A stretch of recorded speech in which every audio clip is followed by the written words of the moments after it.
Guys, how do you do? I'm Karen Adamski with ShamaMama.com, and I was working on a project out back today, and it started raining, which is a wonderful thing here in Northern California. It was kind of unexpected though, so it kind of brought me inside. So right now I'm sitting on the porch, and I'm making this video that I've been procrastinating on. So I kind of feel like it was Mother Nature's way of kicking me in the butt to actually make this video. So it's been a while. I have been doing my own kind of self-work. I've kind of hit a rocky point.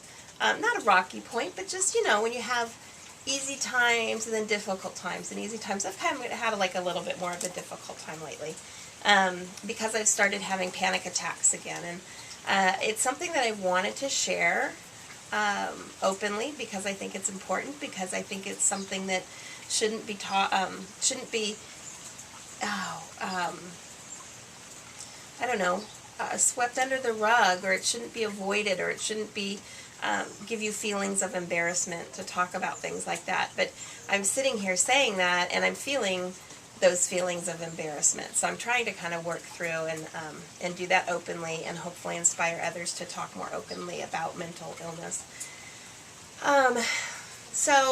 Yeah, everything's been really kind of good, but I've had this little bit of a roadblock. So I had gone to Hawaii with my brother, and it was just the two of us going on like a sibling trip to kind of reconnect, and it was awesome and super relaxing and just really, really fun.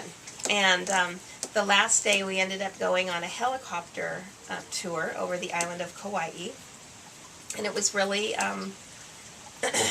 really so cool and so beautiful. I can't even explain the things that we saw. Were just amazing.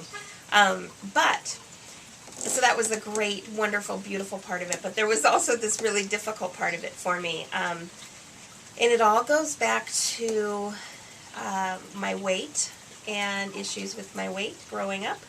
And I've always had this like thing when somebody, like when I go on a roller coaster or something, you know, and they put that belt thing or that harness over you, and then, you know, you're going to go upside down or sideways or something. As soon as they lock that down on me, I always check it and I think, no, it's going to malfunction. It's not made to hold somebody like me. There's no possible way that this seat and this harness is going to hold me. No possible way. So that's like where my head goes. And I know that's not rational, but I've always kind of had that thing. And like I'll panic right before the ride goes off, or, you know, whatever. And then I get through it and it's fine. But this time, when they put me in the helicopter, and we did the one, you know, that has the one without doors, and I was in the front seat, so it was like very bubbly glass, and it was just sort of like scary. It was really scary.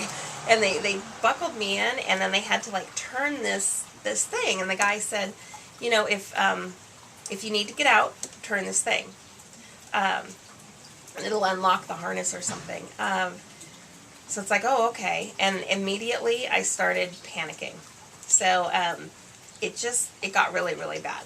So I won't go into all the details, but it was like the worst panic attack I think I've ever had. But at least this time I was conscious of what was happening. I knew that I was having a panic attack. I wasn't worried that I was actually having a heart attack and was going to die. I knew I was going to be okay because I consciously was aware of that. But but I mean, I was full on drooling on myself. I was grabbing the pilot next to me on his leg. I was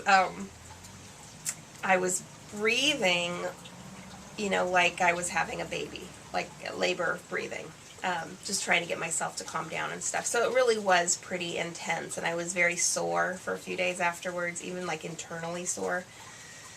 And that was kind of like the big earthquake within me, that then I had a lot of aftershocks after that. So lots of little panic attacks after that. Even just thinking of it would kind of get me to the point where I would hyperventilate a little bit. So I'm now to the point where I can sit here and talk about it and not have a panic attack, and I feel okay about it. It feels weird sharing it.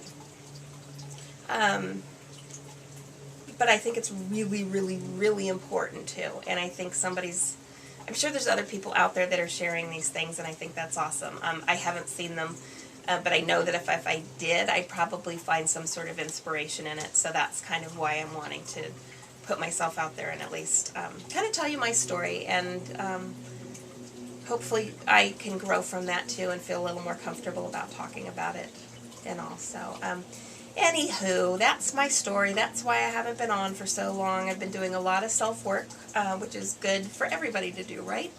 So I'm to the point now where I'm back, and I need to start making more videos, and I'll try to really kind of kick myself in the fanny to do that. And get some good information out there for you. I've got lots of ideas floating around in my head, but I just got to kind of pull it all together and get back on track with it. So thanks for being understanding, and thanks for listening. If you've made it this far in the video, I really appreciate you listening to my story, and I hope that it helps you in some way, or helps maybe one of your loved ones. And it's kind of what it's all about. So anyway, I'll talk to you later, okay? Namaste. Bye-bye.